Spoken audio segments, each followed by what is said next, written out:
no âmbito em que se falava muito, quase que exclusivamente, de cultura de negros oriundos da Nigéria, né? Essa coisa do candomblé, que hoje eu chamo até de um reducionismo nagô, né? Esse reducionismo nagô domina, até hoje, de certo modo, tudo que se fala sobre cultura negra, né? Como se fosse todos nós fôssemos oriundos da Nigéria, né? E é uma falácia absoluta, né?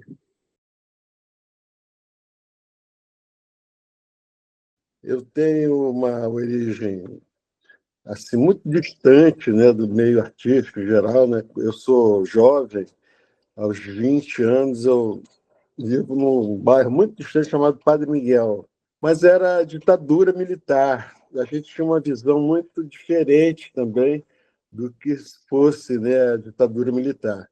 A gente não tinha muita informação sobre os conflitos, né, sociais que ocorriam, né, principalmente do ponto de vista ideológico. Né? A gente não tinha uma formação ideológica. A principal manifestação suburbana na época eram os grupos de teatro, né? Era que congregavam pessoas, jovens e tal, e a gente fez a mesma coisa, né? E a gente foi definindo uma forma que julgávamos que fosse teatro, tínhamos alguma influência das ideologias, né, que apareciam, com as quais a gente tinha algum contato, né?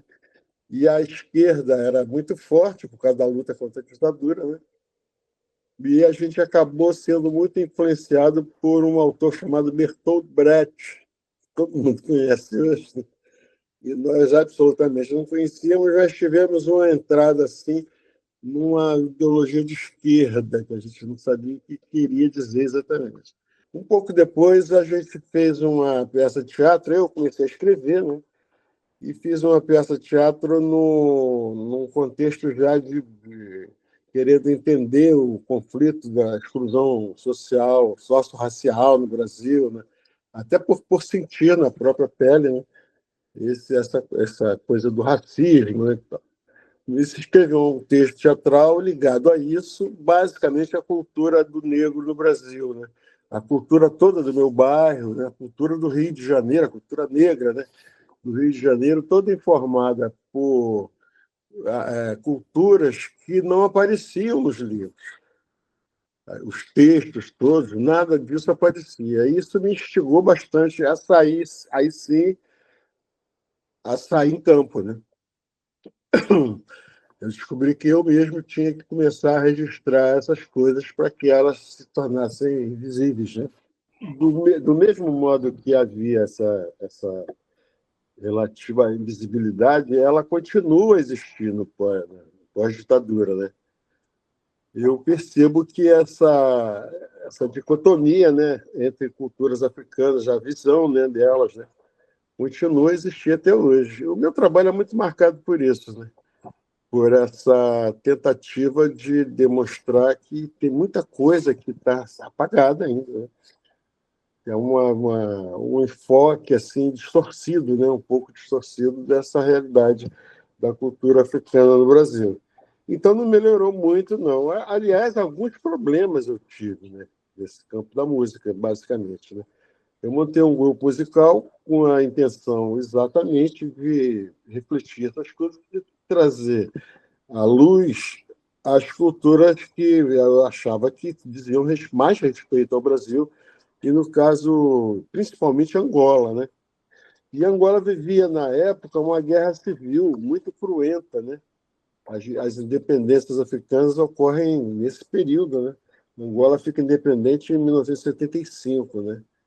E tem uma música na África, na África inteira, a África Negra inteira, muito marcada por uma intenção modernista mesmo. Né? Muita guitarra, né? Contrabaixo, né? Surgem coisas como o Afrobeat, né? Afrobeat, aliás, é um movimento que ocorre do norte a sul da África, né? E esse meu trabalho ficou muito marcado por isso. Mas só que essa música da África, essa música que eu diria que era moderna, né? Pop até quase, né? ela era absolutamente ignorada aqui, absolutamente negada, por várias razões, entre as quais uma divisão de mercado do mainstream, né, que lidava com a música negra, basicamente a black music, né, e ignorava completamente a música que ocorria na África, né? Música essa que a gente agora que começa a ouvir, né? Eles ficavam mais no campo do registro mesmo, né? Tecnicamente, a intenção de registrar aquelas coisas para o futuro, né? E o futuro está sendo agora, né? Bem curioso.